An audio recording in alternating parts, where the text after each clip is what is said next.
이날 곧 안식 후 첫날 저녁 때에 제자들이 유대인들을 두려워하여 모인 곳의 문들을 닫았더니 예수께서 오사 가운데 서서 이르시되 너희에게 평강이 있을지어다. 이 말씀을 하시고 손과 옆구리를 보이시니 제자들이 주를 보고 기뻐하더라. 너희에게 평강이 있을지어다. 아버지께서 나를 보내신 것 같이 나도 너희를 보내노라. 이 말씀을 하시고 그들을 향하사 숨을 내쉬며 이르시되 성령을 받으라. 너희가 누구의 죄든지 사하면 사하여 질 것이요 누구의 죄든지 그대로 두면 그대로 있으리라. 부활의 아침입니다. 간밤에 여러분들께서 평안히 잘 주무셨습니까? 요즘 이런저런 이유로 불면증, 즉 밤에 잠을 잘 못 주무시는 분들이 점점 더 늘고 있다고 합니다. 예전에 어떤 연예인이 TV에 나왔는데 행복이 뭐냐 이렇게 물어봤더니 이런 말을 했다고 합니다. 자려고 누웠을 때에 마음에 걸리는 것이 하나도 없을 때 그때가 행복이다. 그런 말을 했다고 하죠. 정말 맞는 말인 것 같습니다. 여러분, 전 세계에서 이 40대 남자 평균 이 사망률이 제일 높은 나라가 우리 대한민국이라는 얘기를 들었습니다. 여기 40대가 이미 넘으신 남자분들은 다행이다 이렇게 생각하면서 감사하면 될 일이죠. 왜 우리나라 40대 남성의 평균 사망률이 이렇게 높을까? 그 원인이 스트레스랍니다. 스트레스가 만병의 근원이라고 합니다. 여러분, 그런데 이 스트레스의 반대말이 무엇인 줄 아십니까? 한번 따라해 주세요. 평강입니다. 오늘 설교의 주제입니다. 예수님께서 부활하신 이후에 제자들에게 주신 첫 번째 메시지가 평강이 있을지어다 였습니다. 부활하신 이후에 제자들 앞에 나타나셔서 첫 말씀이 무엇이라고요? 평강이 있을지어다. 여러분, 얼마나 하실 말씀이 많겠습니까? 여러분 한번 생각해 보세요. 죽었다가 살아났으니 얼마나 하실 말씀이 많겠어요. 야, 저 얘기는 꼭 들어야 돼. 그렇죠? 다른 건 다 기억 못해도 죽었다가 살아나셔서 첫 번째로 하신 말씀은 그건 새겨 들어야죠.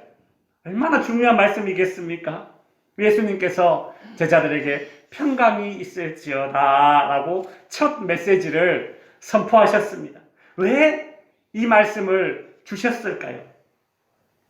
예수님께서 십자가에 돌아가시고 난 이후에 제자들의 상황은 이랬습니다. 오늘 본문 19절에 보시면 제자들이 유대인들이 두려워 모인 곳에 문들을 닫았다라고 하죠. 제자들은 두려움 가운데 있었습니다. 예수님께서 붙잡히셔서 십자가에서 처형당하시는 모습을 보고 나니까 나도 예수님을 3년 동안 따라다녔는데 붙잡혀서 종교 재판을 받는 건 아닐까? 제자들에게 그런 불안과 두려움이 있었습니다. 그러니 옹기종기 모여서 방에 들어가서 문 걸어 잠그고 그렇게 자기들끼리 모여 있었던 것이죠. 제자들은 패배의식에도 빠져 있었습니다. 제자들은 예수님이 로마 제국을 다 몰아내고 유대인들의 왕이 될 줄 알았습니다. 불과 일주일 전에 예루살렘에 입성할 때에 나귀를 타고 입성할 때에 이제 예수님이 왕이 되면 나는 영의정, 너는 우의정, 나는 좌의정, 우리 이런 자리 저런 자리 한 자리 차지해야지 잔뜩 기대를 했는데 적들에 의해서 너무 허무하게 십자가에 처형을 당해버렸습니다. 우리 실패했구나, 패배했구나. 그런 패배의식에 쩔어 있는 것이죠. 제자들은 속수무책이었습니다. 난 가지고 있던 배도 버리고 예수님을 따랐는데, 나는 그 좋은 직장도 때려치우고 예수님을 따랐는데, 자, 이제 어떡하지? 어떻게 하면 이 상황을 돌파할 수 있을까를 생각할 힘조차 없습니다. 너무 절망적인 상황입니다. 제자들에게 필요한 것은 먹을 것도 아니고 입을 것도 아니었습니다. 정말 제자들에게 필요한 것은 평강이었습니다. 여러분, 오늘날 많은 사람들이 이와 같은 불안함과 절망과 무대책 가운데 살아가고 있습니다. 요즘 신경안정제 계통의 약을 계속 주기적으로 지속적으로 복용하고 있는 사람들이 점점 늘고 있다고 하죠. 마음속에 이 근원적인 불안함이 있는 것입니다. 여러분, 우리는 정말 근심 없는 세상 속에서 한번 살고 싶습니다. 부활하신 예수님은 제자들에게 나타나셔서 너희에게 평강이 있을지어다 라고 하셨습니다. 여러분, 세상이 주는 평강이 있고 주님이 주시는 평강이 있습니다. 세상을 통해 얻는 평강은 내가 뭔가 충족되었을 때에, 뭔가 이루었을 때에 누리는 평강들입니다. 고등학교 때 좋은 대학에 가고 싶고 좋은 대학에 가는 게 소원인데 막상 좋은 대학 가고 나니 직장에 취업하는 게 소원입니다. 취업하고 나면 승진하는 게 소원이고 끝이 없습니다. 그런 의미에서 세상이 말하는, 세상에서 얻을 수 있는 평강은 무엇인가? 잠시 잠깐의 평강이라는 것입니다. 그러나 오늘 본문에서 예수님이 제자들에게 주려는 평강은 그런 평강이 아니겠죠. 그래서 예수님은 오늘 요한복음 14장 27절에 보시면 공동 번역본에 이렇게 되어 있습니다.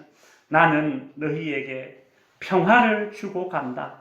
내 평화를 너희에게 주는 것이다. 누구의 평화? 내 평화, 주님의 평화.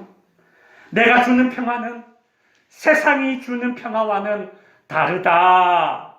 걱정하거나 두려워하지 말라. 우리 주님이 이런 말씀을 하셨죠. 예수님께서 주시는 평강은 다른 것입니다. 예수님께서 주시는 이 평강을 받은 베드로는 여러분 이후에 어떻게 달라졌을까요? 사도행전 12장에는 헤롯 왕이 예수님의 제자 중 야고보를 칼로 죽이는 사건이 기록되어져 있습니다. 여러분, 예수님의 제자 중에 첫 번째 순교자가 바로 야고보입니다.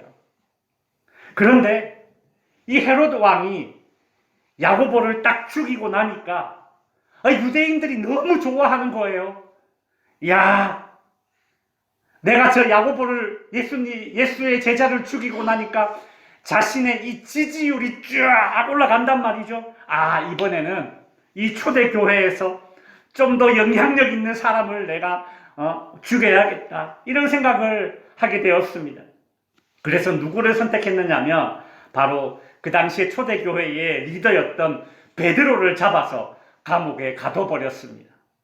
자, 한번 생각해 보십시오. 야고보가 먼저 사형을 당했습니다. 이제 베드로가 감옥에 갇히게 되고 이제 자기 차례입니다. 드디어 사형 집행하기 전날 밤이 되었습니다. 얼마나 떨릴까요? 제가 예전에 한 동영상을 봤는데 그 동영상은 무엇인가 하면 사형수들이 죽기 전에 먹은 음식들이었습니다. 여러분, 이 감옥에 있는 사람들은 그냥 감옥에서 주는 그 음식을 먹습니다. 그런데 사형수들은 사형 당하기 전에 자기가 먹고 싶은 그 음식을 주문하면 그것을 먹을 수 있습니다. 평소에 자기가 먹던 것이 아니라 정말 자기가 먹고 싶어 하는 특별한 음식을 먹고 싶다고 하면 정말 그것을 줘요, 사형수들에게.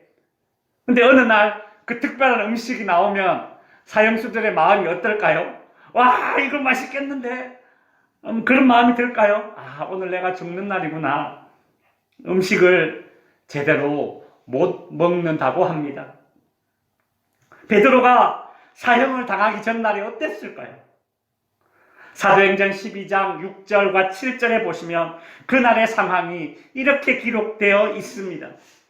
헤롯이 잡아내려고 하는 그 전날 밤에 베드로가 두 군인 틈에서 두 쇠사슬에 매여 누워 자는데 파수꾼들이 문 밖에서 옥을 지키더니 호련히 주의 사자가 나타나매 옥중에 광채가 빛나며 또 베드로의 옆구리를 쳐 깨워 이르되 급히 일어나라. 여러분, 베드로는 사형당하기 전날 밤에도 누워 잠을 자는데 너무 깊이 잠들어서 천사가 옆구리를 쳐서 깨워야 할 정도였답니다. 여러분, 베드로는 이 감옥이라는 환경에서도 평강을 누렸던 것이죠. 환경이 그에게 더 이상 스트레스가 되지 않았다는 얘기입니다. 여러분, 내일 일로 얼마나 많은 염려를 하고 살아갑니까? 우리는 내일 일을 늘 염려하면서 그렇게 스트레스를 받고 살죠. 그런데 베드로는 내일 일이 스트레스가 되지 않았습니다. 내일 일은 난 몰라요. 장래일도 몰라요. 아버지여 날 붙드사 평안한 길 주옵소서. 베드로는 사형당하기 전날 밤에 그런 내일을 앞두고 너무 깊이 잠들어서 천사가 옆구리를 쳐서 깨워야 할 정도로 그렇게 환경을 초월한 그런 삶을 살고 있었다는 얘기죠. 제가 예전에 대구 동산병원에서 11시간 동안 되는 그런 큰 수술을 받은 적이 있습니다. 이 귀 수술을 받았는데, 여러분, 이 귀가 뇌하고 이렇게 가까이 연결되어 있기 때문에 이게 아주 조심스러운 수술이라고 합니다. 수술하기 전날 밤에 제가 환자복을 입고 그 복도를 왔다 갔다 밤새 잠이 오지 않습니다. 왜요? 내일 일이 걱정이 되어서 말이죠. 제가 처음으로 이제 전신 마취를 하고 수술을 하니까 얼마나 겁이 난, 이거 어떻게 될까? 그런데 이 당시에 베드로에게는 어떤 내일입니까? 죽느냐 사느냐의 내일 아닙니까? 그 내일이 보통 내일입니까? 그런데 베드로가 얼마나 깊이 잤는지 천사가 옆구리를 쳤다. 어떻게 이런 평강을 누릴 수 있습니까?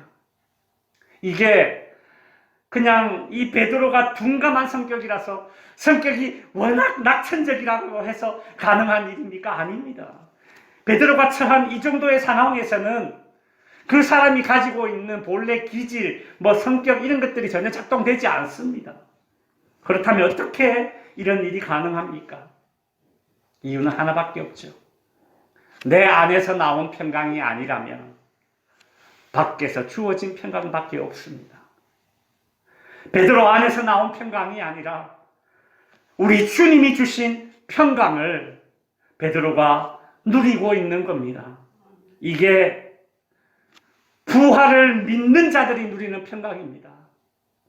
베드로가 누리고 있는 이 평강은 부활을 믿는 자들이 누리는 평강입니다. 여러분, 주님이 주시는 평강은 환경하고 상관없습니다. 환경을 초월하는 것이 주님이 주시는 평강이고 부활을 믿는 자들이 누리는 평강입니다. 여러분, 주님의 부활을 믿으십시오. 주님이 부활의 첫 열매가 되셨듯이 저와 여러분도 부활의 몇 번째 열매가 되어서 우리 주님처럼 부활하게 될 것임을 믿으시기 바랍니다. 제가 예전에 살던 곳에서 쭈꾸미를 기가 막히게 맛있게 요리하는 한 식당이 있었습니다. 너무 맛있어서 여러 번 갔습니다. 그런데 하루는 이제 동료들하고 점심 식사를 하러 갔는데 주방에서 요리하는 주방장이랑 저기 카운터에서 있는 주인 아줌마랑 서로 쌍욕을 하면서 싸움이 벌어졌습니다. 여러분, 식당에서 그런 거 봤습니까? 직원들끼리 쌍욕 부리며 싸우는 거? 저는 처음 봤습니다. 주방장이 무슨 화가 났는지 주방에 있는 그릇들을 집어서 던지고 와장창창 깨지는 소리가 나고, 주인 아줌마는 주방에다가 이제 음식 나오는 그 창구에다가 대고 너 이 새끼 막 욕하면서 그따위를 하려면 당장 때려치워 라고 소리를 지르고 생난리가 아니었습니다. 제가 그날 쭈꾸미를 먹으면서 내가 먹는 건 음식이 아니다. 이건 독이다. 저런 마음으로 만든 음식을 먹으니 이건 독이다. 이런 생각이 들었습니다. 어찌어찌 밥을 다 먹고 이제 계산을 해야 되겠다 싶어서 갔는데, 주인 아줌마가 이제 화가 좀 수그러들고 이제 정신이 좀 돌아왔는지 죄송하다고 사과를 하면서 오늘 점심값은 받지 않겠다, 이제 그렇게 말했습니다. 그래서 그날 점심을 공짜로 먹었습니다. 여러분, 제가 그날 이후에 그 식당을 다시 갔을까요? 안 갔을까요? 안 갔어요. 절대 안 갔어요. 성도 여러분, 예수님께서 부활 이후에 제자들에게 나타나셔서 주신 첫 번째 메시지가 뭐라고요? 평강이었습니다. 평강. 예수님은 부활 이후에 제자들에게 찾아오셔서 맨 처음으로 왜 평강을 선포하셨을까? 그 이유는 이제 제자들을 중심으로 해서 교회, 초대교회가 시작되는데 그 교회에 꼭 필요한 것이 평강이기 때문에 부활하신 주님께서 이제 교회를 시작할 그 제자들에게 평강을 선포하셨습니다.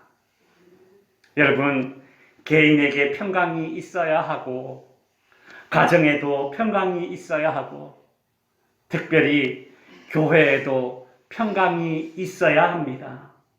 마귀는 교회의 평강을 깨뜨리기를 원합니다. 그래서 막 성도들끼리 막 이렇게 부대끼게 만들고, 또 성도들과 목사들끼리 막 이렇게 부대끼게 만들고, 서로 질투하고 오해하고 의심하고 갈등하게 만들어서 어떻게든 교회가 평강을 누리지 못하게 만듭니다. 여러분, 평강한 교회, 화평한 교회는 뭔가 거창한 일을 하지 않고 그냥 그 자리에 가만히 있어도 그 자체로 교회의 사명을 다한 것이고 향기가 납니다. 그게 교회예요. 교회는 평강하기만 하면 뭐 대단한 선교를 하지 못하고 뭐 큰 일은 하지 못해도 그저 교인들 평강하게 화평하게 지내면 그 모습 자체가 교회의 귀한 역할을 감당하고 있는 중입니다. 여러분, 성도들끼리 싸움 소리 나는 교회, 성도와 목사가 서로 갈등하고 있는 교회, 여러분 누가 오고 싶겠습니까? 그죠? 그러니 우리 주님께서 이제 교회를 시작하는 이 제자들에게 제일 먼저 선포하신 말씀이 평강이 있을지어다. 왜요? 교회에 꼭 필요한 것이 평강이기 때문에 평강을 선포하셨던 것입니다. 말씀을 정리하겠습니다. 부활하신 예수님은 제자들에게 찾아오셔서 제일 먼저 선포하신 첫 번째 메시지가 무엇이라고요? 평강이 있을지어다. 여러분, 이 세상이 주는 온갖 두려움들이 있습니다. 경제적인 두려움, 질병의 두려움, 건강의 두려움, 미래에 대한 두려움, 죽음에 대한 두려움, 이런 모든 두려움을 우리의 힘으로는 이길 수 없습니다. 주님이 주시는 평강이 있어야 합니다. 여러분, 우리 주님은 평강의 주인 되십니다. 그러니 주님께 평강을 달라고 기도하십시오. 주인한테 달라고 하십시오. 많이 가지고 계신 분, 넉넉하게 가지고 계신 분, 심지어 자기가 가진 것을 나눠주기를 좋아하시는 분, 평강의 주인 되시는 주님께 평강을 달라고 기도하십시오. 세상의 편안함을 강구하기 전에 주님의 평안을 강구해 보십시오. 부활하신 주님이 제자들에게 찾아오셨듯이, 평안을 주려고 찾아오셨듯이, 지금도 우리 주님은 우리가 얼마나 평안한가에 참 관심이 많으신 분이십니다. 그리고 항상 우리에게 평안을 주시려고 준비하고 계신 분이 우리 주님이십니다. 그러니 세상의 평안보다 주님의 평안을 구하고 주님께서 주시는 평안을 누릴 수 있는 저와 여러분이 될 수 있기를 바랍니다. 우리 찬송가 한 장 부르겠습니다. 찬송가 412장 3절 4절 같이 찬양 드리겠습니다. 내 영혼의 평화가 넘쳐남은 내 영혼의 평화가 넘쳐남은 주의 큰 복을 받으리라. 내가 주야로 주님과 함께 있어 내 영혼이 편히 쉬네.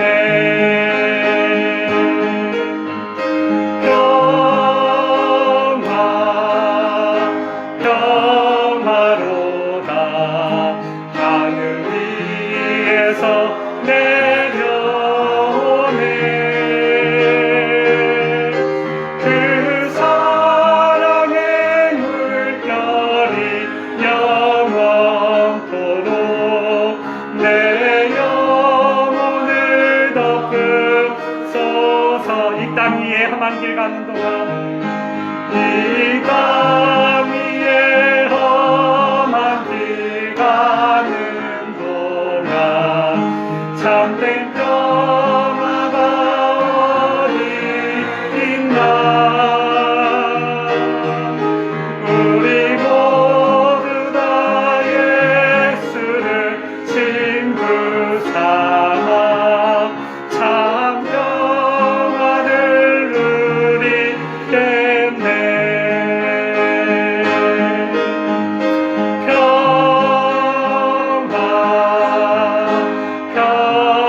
평화로다 하늘 위에서 내려오네.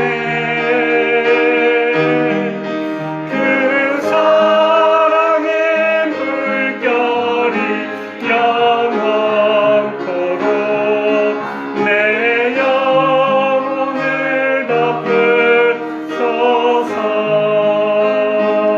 덮으소서. 기도하겠습니다. 평강의 주인 되시는 하나님 아버지, 이 세상에 참 평안이 없습니다. 부활의 주님께서 주시는 평강이 변하지 않는 평강이요, 참 평강임을 이 시간 고백하며 주님께서 우리에게 주시려고 준비해 놓으신 그 평강을 갈망합니다. 주여 간구합니다. 이 땅 위에 험한 길 살아가는 주의 모든 득지교회 권속들에게 평강의 주인 되시는 하나님, 평강을 허락하시어 두려움을 이겨내게 하시고